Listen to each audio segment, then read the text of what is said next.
Salut à tous. Cette semaine, nous allons jouer les équilibristes sur le thème de la semaine de la solidarité internationale. Je vais vous présenter toute une série d'œuvres que j'ai particulièrement appréciées, tout en essayant de conserver une certaine neutralité dans leur description.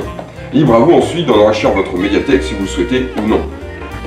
La Semaine de la Solidarité Internationale, ou SSI, c'est un événement qui a lieu chaque année depuis 18 ans, la troisième semaine de novembre, et lors duquel des milliers de bénévoles et de salariés organisent maintes manifestations sur le thème de la solidarité internationale. Ces manifestations ont pour objectif de valoriser la notion de coopération ou l'entraide entre les hommes et les femmes au-delà même des frontières. Attention, il ne s'agit pas nécessairement d'altruisme pur, la solidarité peut susciter un échange, voire même un dû sous peine de sanction. Prenons l'exemple d'un habitant lambda d'une cité. Il profite de la rénovation de la voirie, d'un centre social, d'écoles, etc., etc. Mais il paie ses impôts, s'il en a les moyens. C'est-à-dire que chaque habitant met la main à la poche pour le bien commun. Il y a des obligations, ce n'est pas de l'altruisme, c'est une forme de solidarité imposée par notre société. Il y a de nombreuses formes de solidarité, alors tenons-nous-en à la définition donnée précédemment. Il s'agit d'une coopération, d'une entraide, et ce, quelles que soient les cultures et les frontières, puisqu'elle se veut être internationale lors de cet événement. L'événement possède son propre site internet officiel, lasemaine.org, sur lequel vous pouvez trouver de nombreuses informations, et notamment une carte interactive sur laquelle vous pourrez retrouver l'ensemble des événements prévus à côté de chez vous. Très utile si vous souhaitez bouger et découvrir des assos à l'occasion de cette semaine. Que vous bougiez ou non, voici quelques exemples de productions en rapport avec le thème de la solidarité internationale.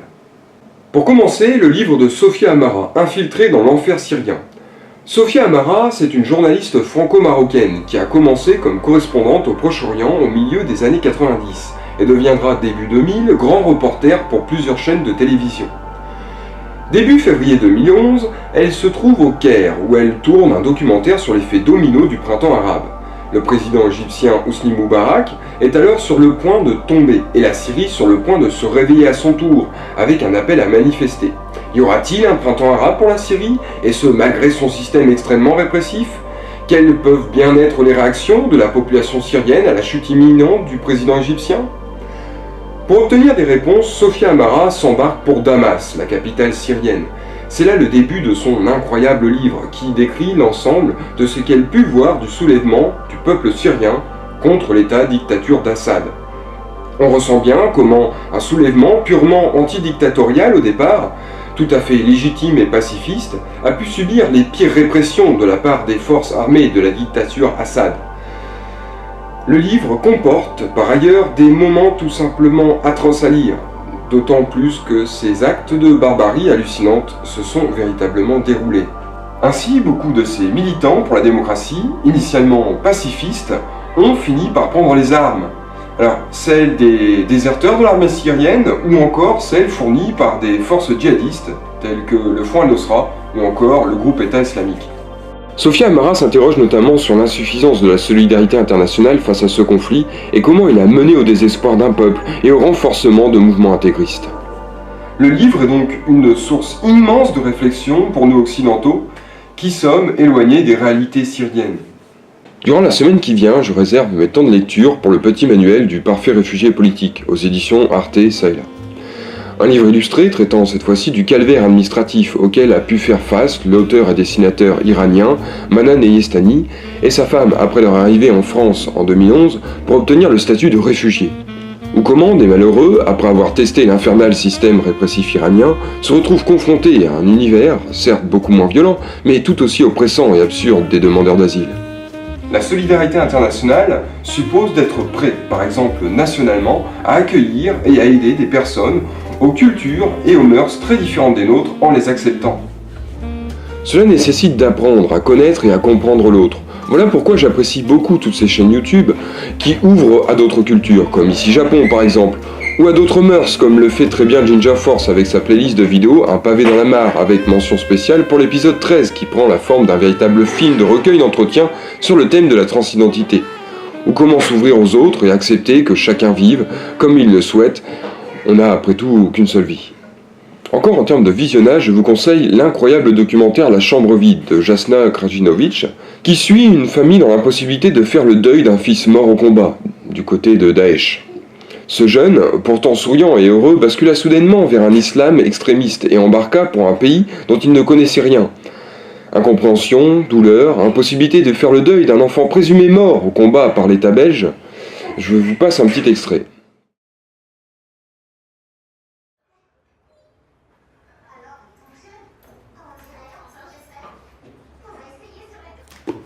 On a travaillé autour de thème famille et je vais faire un truc sur Sabri. Puis je collais, parce qu'on pouvait prendre des trucs de l'école, alors j'ai collé un papier jaune. Ici c'est quand il est né et quand il est mort. Puis dans la classe, on avait comme ça du carton et des papiers comme ça. J'ai pris un peu le carton, j'ai collé une feuille et puis Une bonne photo de ça. et puis ici ça a pris papa à la piscine, mais c'était où? Au Maroc. À midi, il te donnait des pizzas, hamburgers et tout, autographe. Je suis pas Non, du t'étais pas encore né. Non. Qu'est-ce qu'il y avait marqué sur... J'ai écrit je t'aime en néerlandais et tout. Et puis c'est un grand papier que j'ai pris de la classe. Alors, il y avait Sabri, Sam, Chris, Mehdi, moi, maman et papa.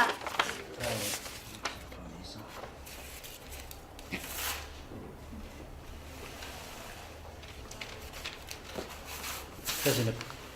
Remets-les bien. Hein.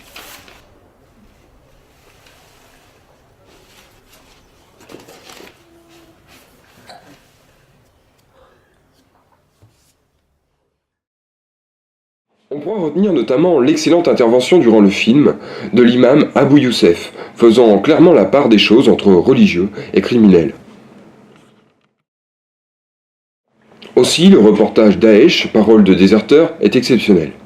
On y découvre les témoignages frappants d'anciens combattants de Daesh exfiltrés grâce à un réseau totalement inconnu en France et qui pourtant fait un boulot incroyable et très dangereux avec des moyens ridicules. On découvre de multiples raisons qui ont pu pousser ces hommes à rejoindre Daesh et ce qui les a poussés à partir. Ou encore comment sont accueillis les jeunes Européens ne connaissant rien à la misère syrienne et venant faire leur petite guerre, ou comment les motivations d'un Syrien, d'un Irakien ou encore d'un Jordanien pour intégrer Daesh n'ont rien à voir avec celles d'un étranger européen. Enfin, personnellement, je vais regarder juste The Wind et Cheta, 12 prisons, qui ont l'air d'être deux œuvres exceptionnelles dont j'ai entendu beaucoup de bien. J'espère que la vidéo vous a plu. Si c'est le cas, n'hésitez pas à vous abonner et à partager. Et sur ce, je vous dis à la prochaine.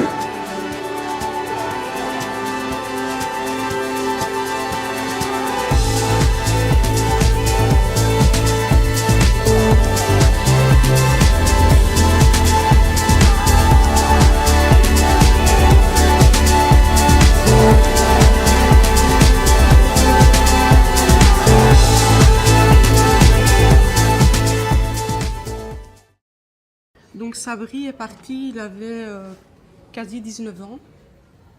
Et là, je ne voulais pas avoir un dialogue avec un inconnu qui s'était déshumanisé complètement et qui était devenu comme un robot sur lequel on aurait tout simplement appuyé sur le bouton reset et que tout ce qui s'était passé avant, ça n'avait plus aucune importance. Maintenant, ça fait 1 an et 2 mois qu'il est décédé. J'ai l'impression que c'est aujourd'hui qu'il est mort. Et je me dis que ces jeunes n'ont rien demandé, mais au moment où ils ont eu cette fragilité-là, il y avait des gens qui les attendaient et qui les ont tout simplement kidnappés à leurs parents.